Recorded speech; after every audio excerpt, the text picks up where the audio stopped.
Many administrations fall into the trap in making Middle East policy, some common, some new, but they all seem to fall in the trap, which costs heavily and yields little.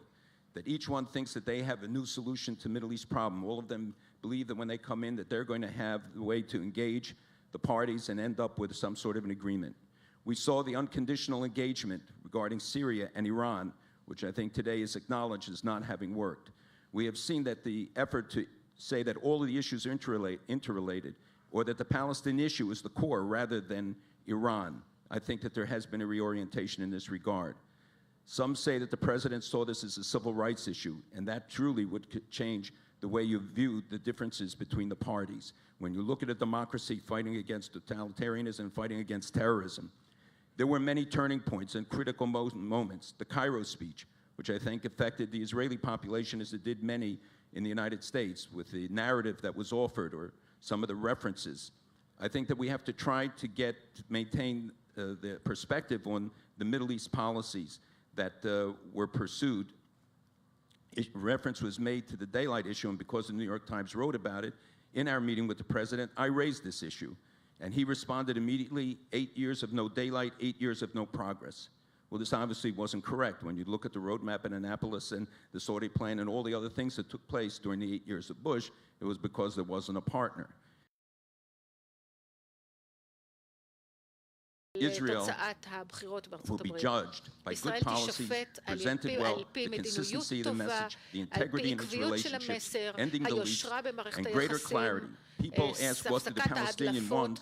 Everybody knows they will say state. What happens when you ask, what does Israel want? We can't predict the long-term impact that Massachusetts had, the election in Massachusetts, or the 2010.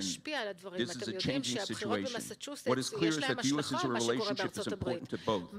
As President's problem is not rooted in the basis of decision-making, neither for Israel or the United States. It's too risky with vital issues at stake. We know the vicissitudes of politics have often entrapped past governments. We can't let it happen again. We have great allies that are important in this Congress in its first vote. If you remember, a Congress that everybody was suspicious about. In some of it, sometimes the president was not the leader. It was members of the cabinet, and it was the Congress who kept the relationship from going off the rails, and at other times it was the American people.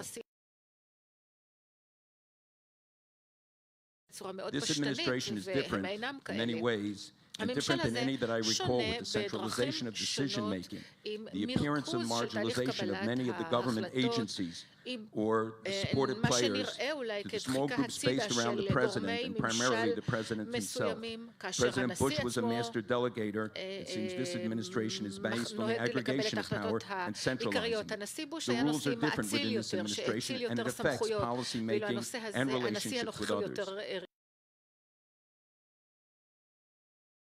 But this is a very different time in U.S.-Israel relationships and world relationships, globalization.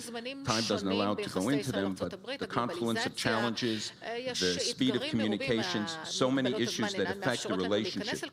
But the U.S.-Israel relationship is based on overwhelmingly shared interests and stakes that go over time and bypass particular problems and personalities, and I believe will override the temporary problems that sometimes are affected. And I have to say that I do not believe that the race of the president is any of the reason for the concern that is being expressed. It's based on policy differences and issues, not on his race or his beliefs.